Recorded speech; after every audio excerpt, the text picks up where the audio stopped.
Are you serious? Are you serious? We have breaking news coming out of the Middle East. Of course, this information is coming from a Middle Eastern publication. And so I will put the link below. This was just released 6 hours ago. According to Libya's Abdullah Al-Thani, I think is his name. Abdullah Al-Thani. Yeah, Abdullah Al-Thani. Abdullah Al-Thani. Okay, Abdullah Al-Thani. Libya's Abdullah Al-Thani led authorities have revealed that over 1,000 U.S. soldiers have slipped into the country, taking up a base there in Tripoli's suburbs. 1,000 U.S. soldiers have been deployed into Libya, into Tripoli. There's no announcement. We've heard nothing from the Obama administration on this or from the Pentagon, but they have arrived. And according to Al-Thani's self-declared government in the eastern city they've issued a statement saying that the data shows that over 1,000 U.S. soldiers have logged in and have entered into Tripoli without giving any further details. Now, the pro-parliament government has said along the Mediterranean coast there was shocked to find out that Italian troops have disembarked in Tripoli, as other information indicated that over 1,000 U.S. troops entered and are now stationed in one of the suburbs. Again, this is a report coming out of the Middle East. It's a Middle Eastern publication. It is being supported by coming out of Cairo, Egypt as well. I am still searching for more verification on this because it's just now breaking.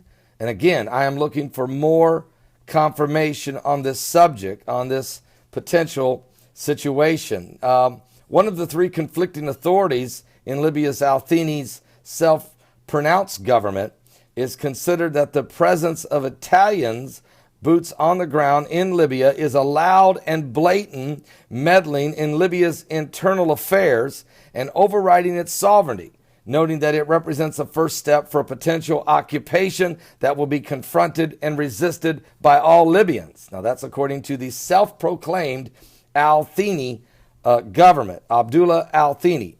Now, the other government, meanwhile, the international revoked government, and here's the pronunciation on that one. Khalif Agwal. Khalif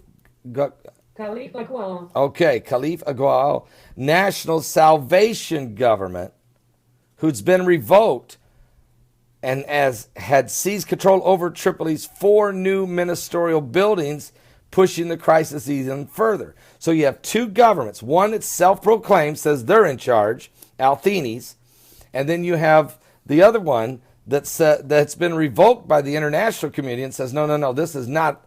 We're not recognizing them as a legitimate government. They control, though, 4 of the major government buildings in Tripoli. Meanwhile, reports that quite a few Italian troops are on the ground. The Italian troops are on the ground. And now 1,000 U.S. soldiers have entered into Tripoli and are in one of the suburbs of Tripoli. Khalif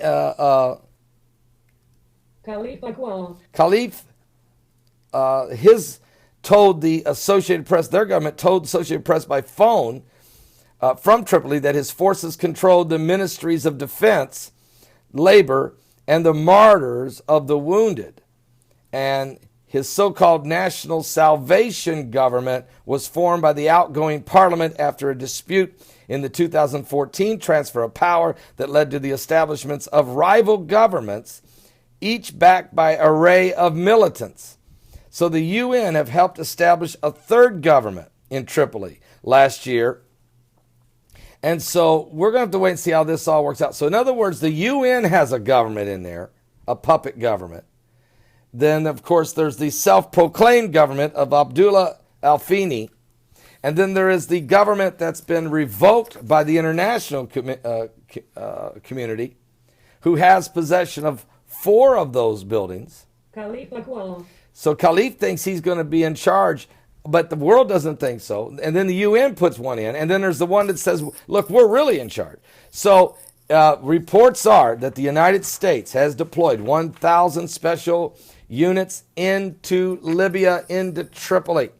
And we are looking for other confirmations on the story, but all indications are it is actual factual situation. So we will continue to look for other sources to confirm this, but this is breaking news coming out of Libya in the city of Tripoli. I'll be back with more current world events, folks, and how they relate to biblical prophecy. But one thing's for sure, the Middle East is in a state of madness, insecurity, all because of that Arab Spring that the Obama administration orchestrated, taking down Ben Ali of Tunisia, and then Hosni Mubarak of Egypt, and then Muammar Gaddafi of Libya, and then Ali al-Balala Saleh of Yemen, and then starting this horrific 5-year civil war it's turned into in Syria, and then the unstable, also the pulling out of Iraq, leaving all the hardware and all the stuff.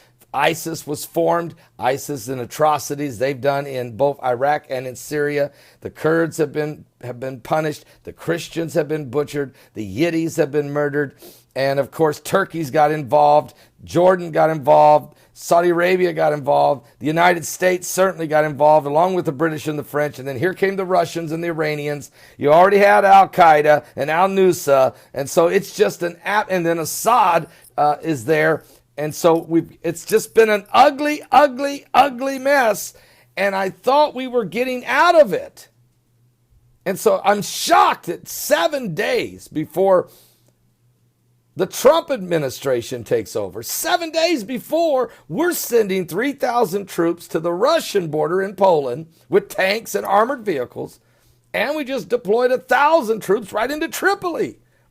Oh, and by the way, we created this mess with the United Nations by not vetoing that resolution, and now 70 nations are going to Paris, France to figure out how a way to carve up Israel.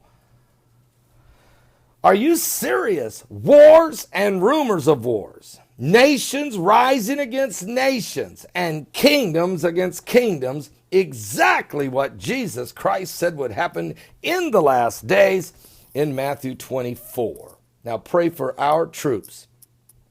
Pray for these young men that are in harm's way, that have been sent in there on orders from our commander-in-chief.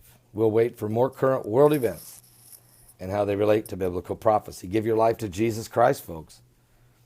It's not going to get better. It's going to get worse. And Christ is coming soon. Don't be left behind.